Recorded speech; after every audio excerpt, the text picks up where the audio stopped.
I'll make you happy for the sake of my deceased wife and son. I almost exclaimed out loud in shock. What? Which wife and son is he talking about as deceased? As I listened more closely, Tom uttered even more astonishing words. I've lost everything. You're all I have left. Would you please marry me? I absolutely cannot forgive Tom for pretending that he lost us, his family. To lie like that and even propose to such a young woman.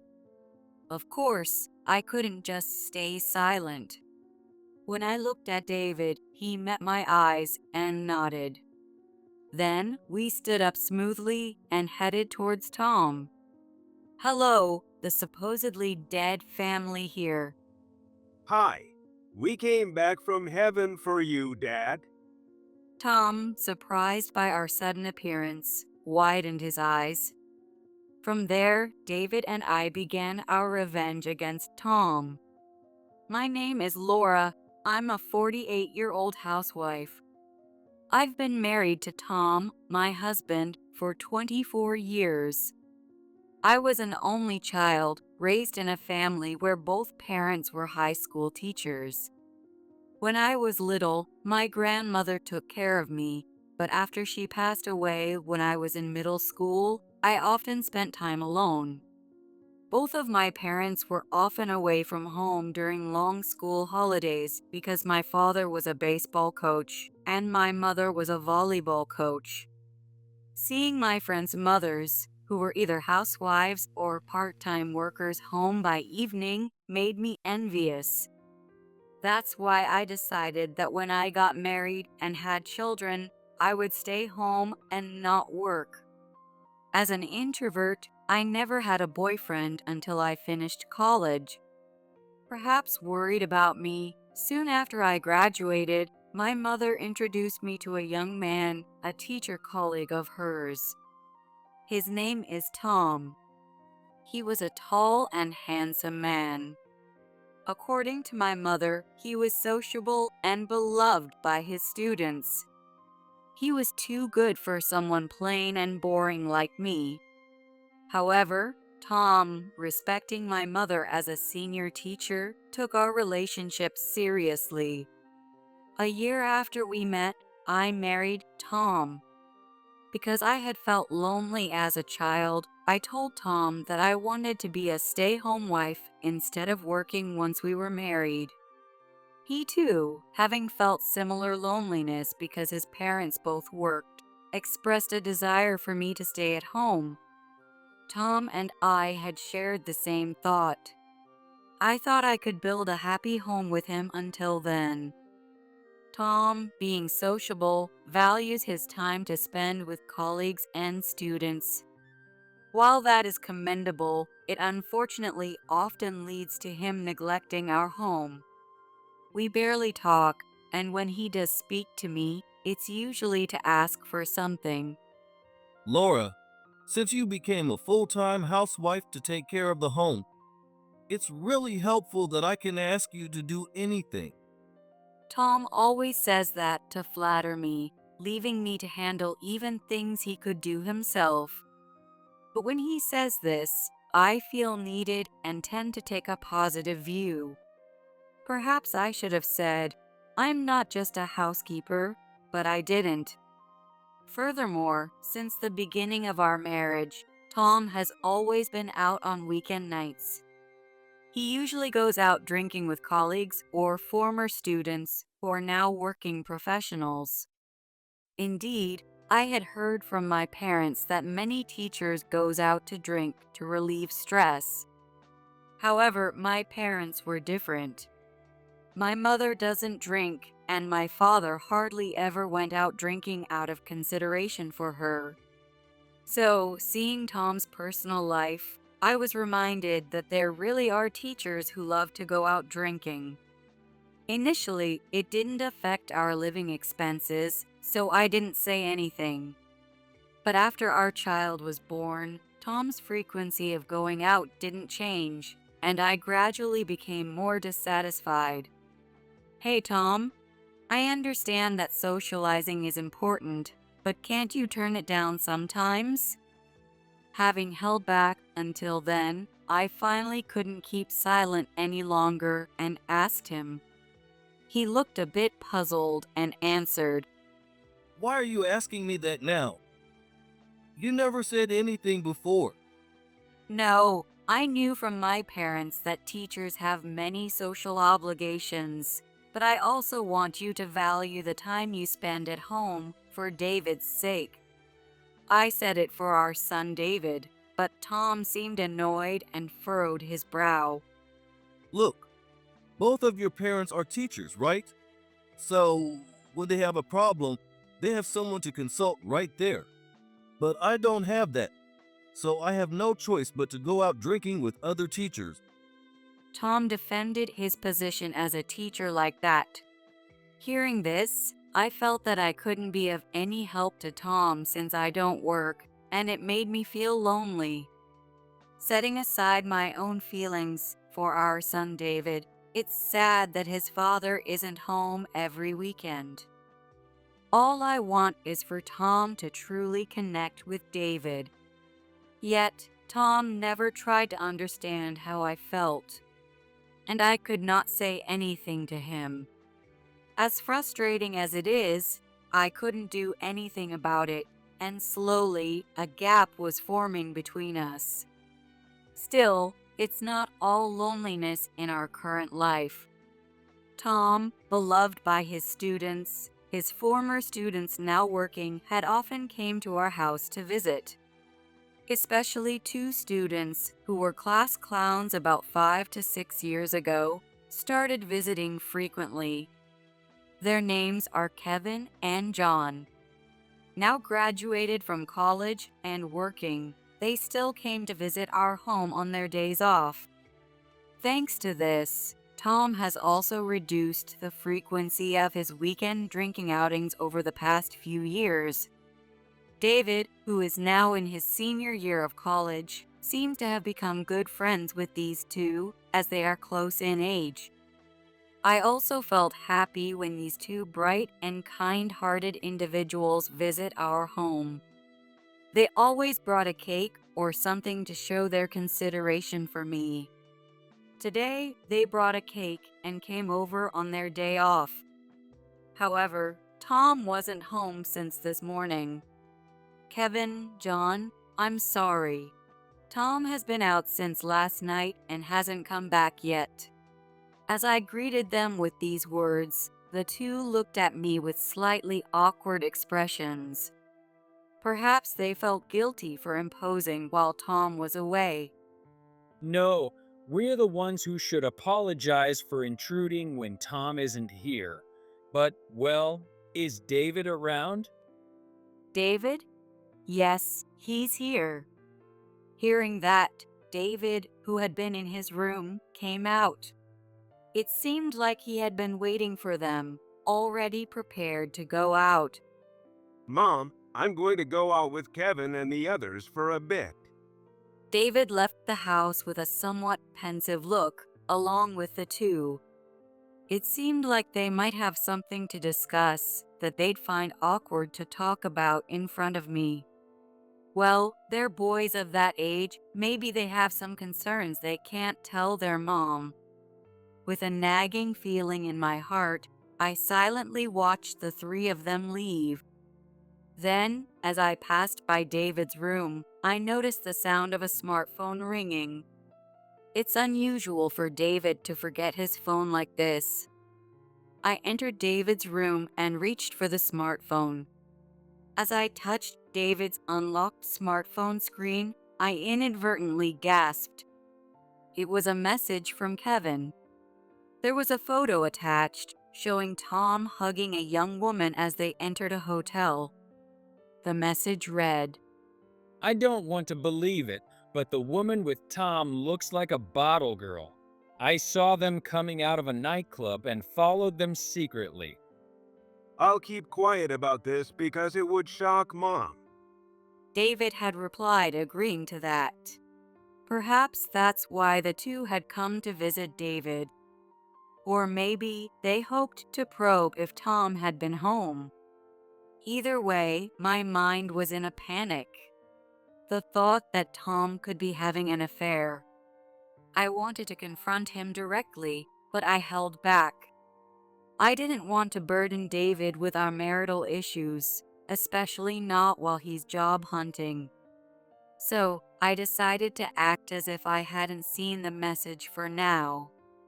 David returned home after a while, still looking troubled. I greeted him, trying to appear calm. Then, Tom came home. Tom looked at David and me with a puzzled expression. What's up? You two are spacing out. An awkward silence filled the air.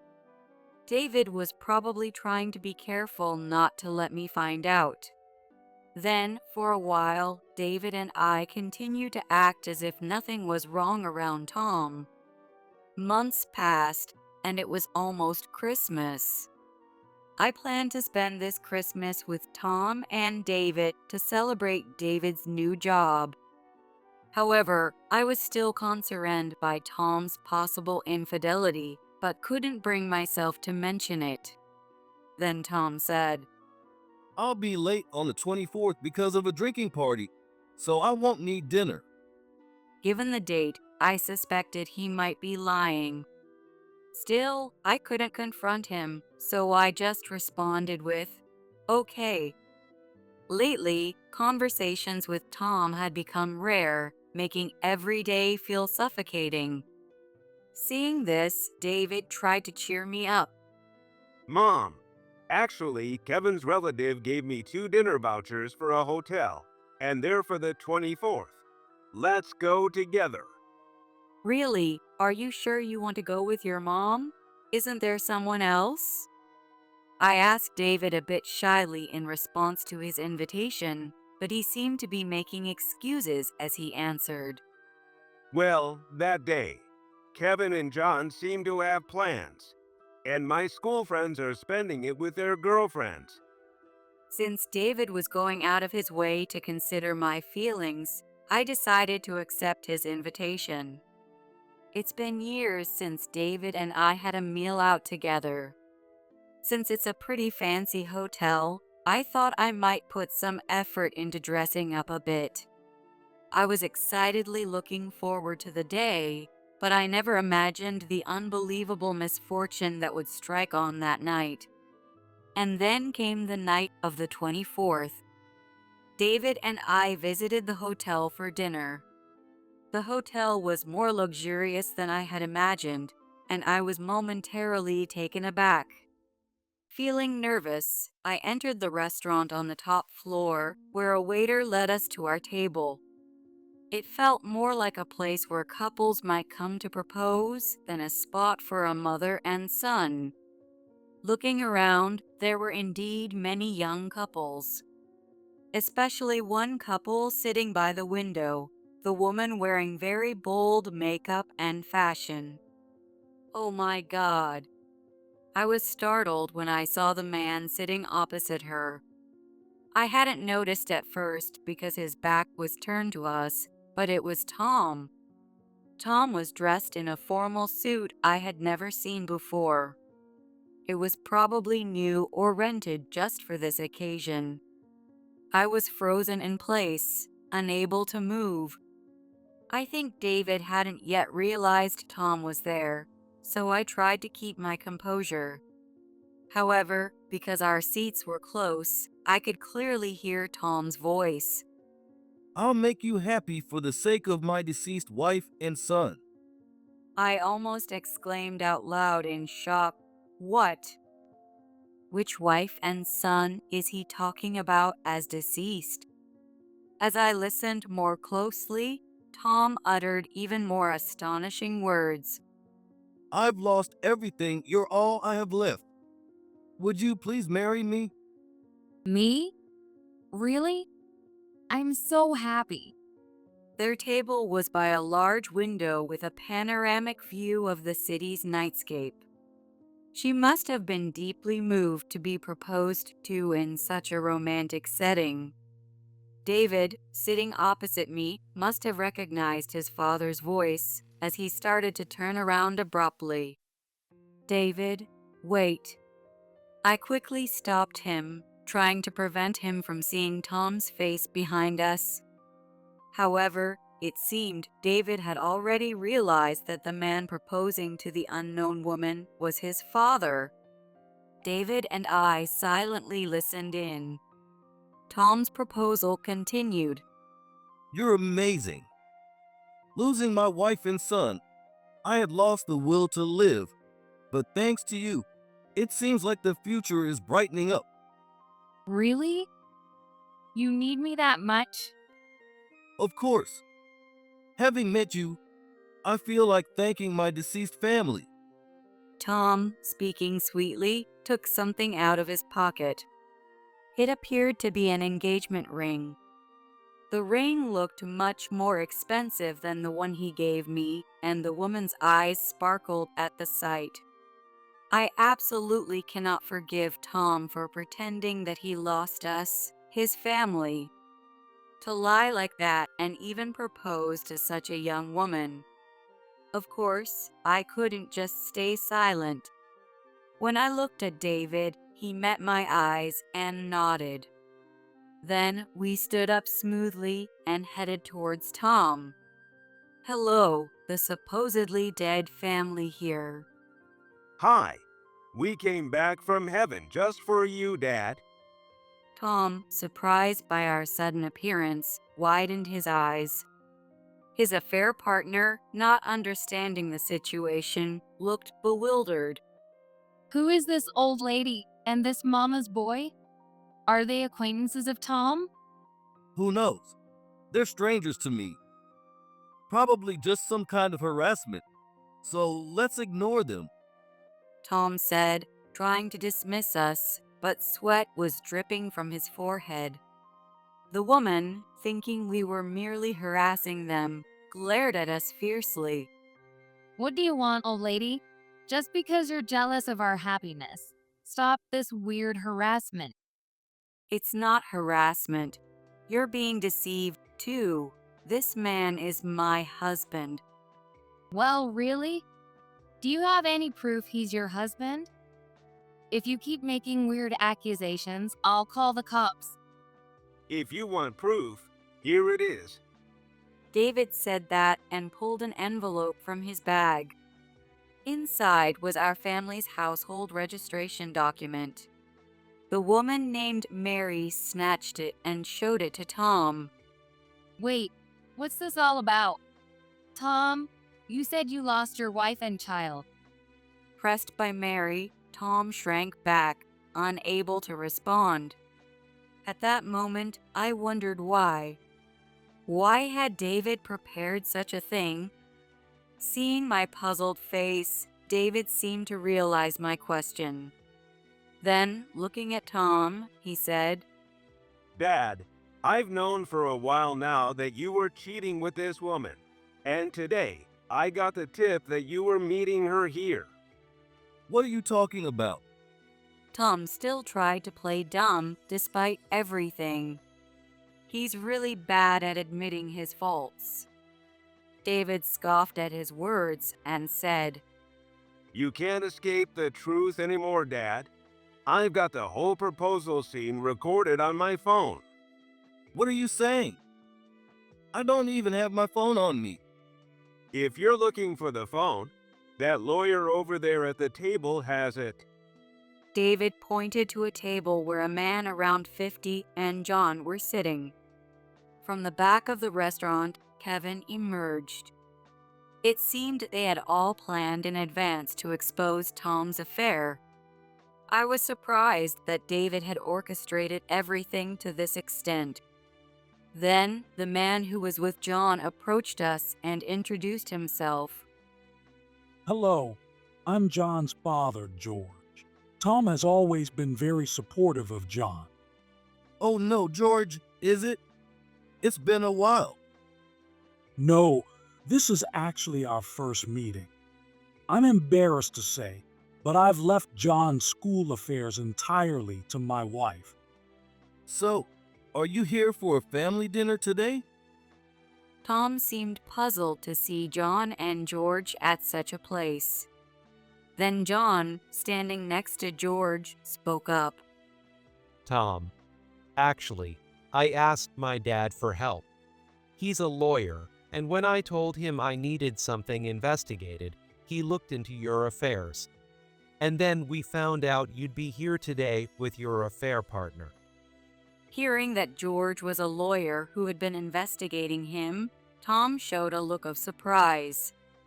Obviously, he was shocked because he had something to hide. I also hadn't expected that they had gone as far as hiring a lawyer to investigate. Tom was glaring at me sharply. Laura, what is happening? Well, I didn't know anything about this. Dad, Mom has nothing to do with this. It was all our doing. Hearing this unexpected revelation from David, Tom was visibly stunned. I too wondered why David had gone to such lengths. Then, David explained everything that had happened since he received the message about Tom's affair from Kevin. It seemed David had been consulting with Kevin and John on what to do without letting me find out. However, the three of them couldn't find a solution, so John consulted his father, who is a lawyer. George, even though it wasn't for a case, took on John's request to investigate Tom. Furthermore, Kevin's relative works at this restaurant that Tom reserved for his affair partner. That's why they provided David with dinner vouchers to stake out Tom. I really debated whether to bring Mom here, but I wanted to clear things up. I felt like Mom and Dad were just pretending to be a couple, and I couldn't stand it. So David invited me here. I had still thought of David as just a child, but he had been considering so much about us, his parents. I was truly surprised at how much he had grown up without me realizing. As I was lost in these thoughts, suddenly John made a startling statement towards Tom.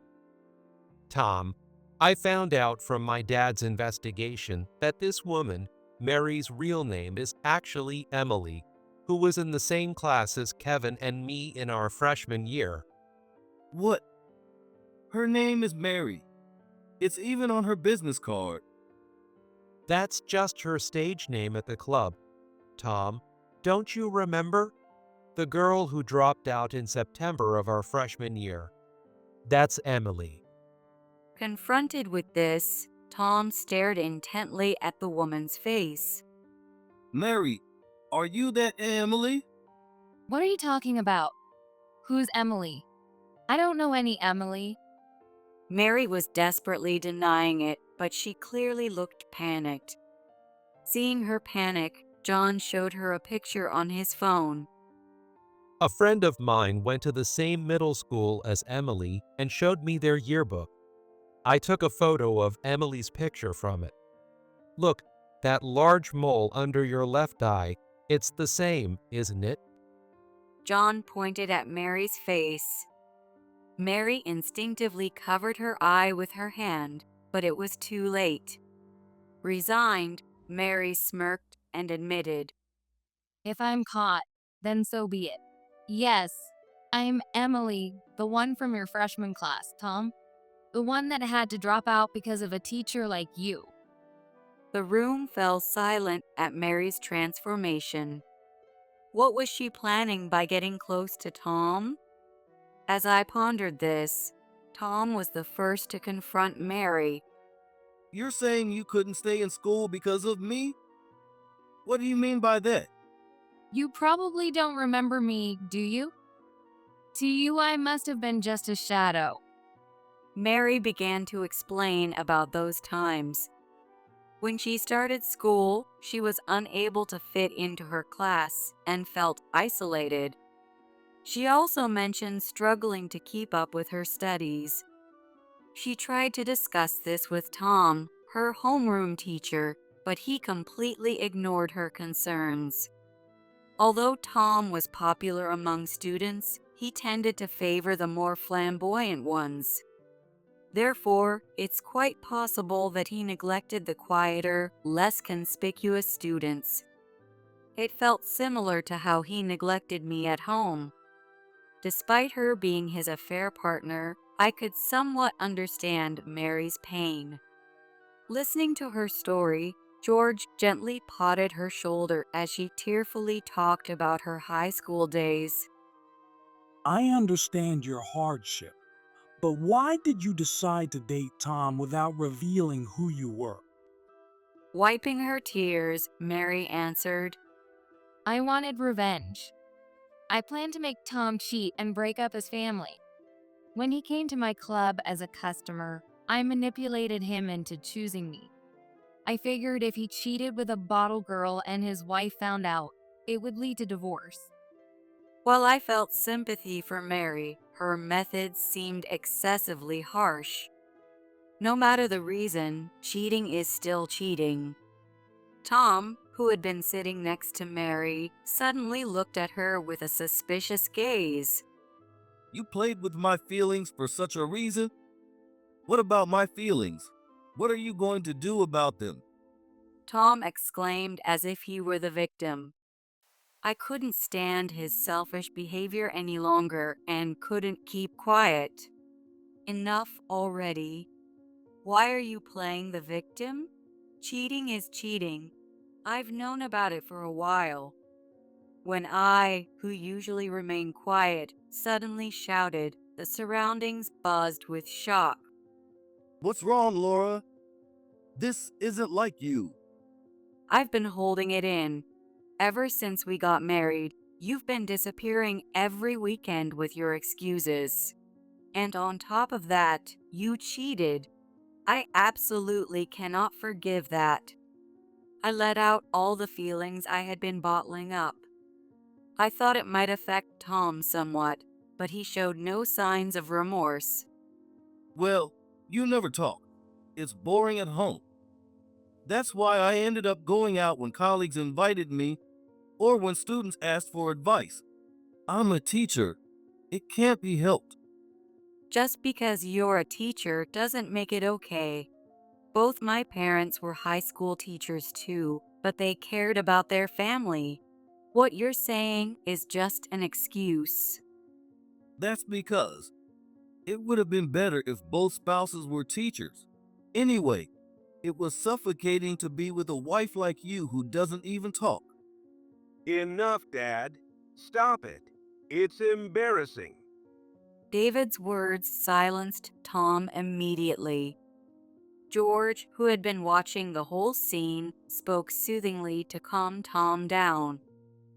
Tom, I heard from John and my passed away wife that you were a good teacher, but family is irreplaceable. I lost my wife 2 years ago, yet you have such a wonderful wife. Please, from now on, value your family more. No, that won't be necessary. Tom, let's get divorced. I've already discussed it with my parents at home, and they said I can come back anytime. I felt bad for cutting off his kind words, but I needed to make my feelings clear. Tom looked panicked. What? What about me then? I thought about divorcing too, but I was deceived by the person I intended to remarry. Deceived? You were the one lying about your wife and children being dead. As we argued, George intervened. It seems this should go to court. Since the affair is the cause, you can claim alimony. I will also take responsibility and pay alimony. Emily, who had been silent until then, seemed to feel the weight of her actions and said so. In this situation, Tom was completely surrounded and without any recourse. Eventually, the divorce was finalized in court. Of course, I could claim alimony from Tom. Mary, now known as Emily, offered to pay alimony too, but I decided to refuse it. I couldn't forgive her for the affair, but she seemed genuinely remorseful. Also, since she lost her job at the club because of this incident, which was partly Tom's fault, I chose to settle things amicably with her. Tom complained that it was unfair he was the only one paying alimony. Despite everything clearly being Tom's fault, he showed no signs of remorse. Regardless, now that the divorce is finalized, I really don't care what happens to Tom. According to what John and George told me, Tom's divorce due to an affair with a student became the talk of the school. The rumor spread so quickly among the parents that the school was flooded with calls of protest. This led to Tom losing trust from students and parents alike, and he was forced to resign. He tried to find another job, but bad news travels fast, and almost no local high schools would accept him. The only option was a remote branch school, but Tom, who was used to being adored by everyone, reportedly refused, saying, "I hated being in such a secluded place." Then, struggling to find a new job and behind on his apartment rent, he was asked to leave by his landlord. With nowhere to go, Tom tried to move in with Kevin, who lives alone. Tom, please don't ruin the respect I had for you up until now. You're really looking pathetic. I heard that after being told this, he was quickly turned away. Now, I have no idea where he might have gone. After the divorce, I went back to my parents' house for the time being. David started living on his own soon after getting a job, and now he's completely independent. My parents at home feel a bit lonely, wishing David had stayed with them. However, I will also be moving out soon. Since the divorce drama with Tom, I've really hit it off with George, and we've decided to get married. He's a busy lawyer, but he treasures every moment with me. It seems like I won't have to feel lonely anymore. David is really happy for me, and now he and John can talk about anything. I feel like I've been just enduring life up until now, but I'm ready to graduate from just enduring. Having almost no work experience, I decided to start something new and became a clerk in George's office. It's tough getting used to it at first, but George and the other staff are kindly teaching me the ropes.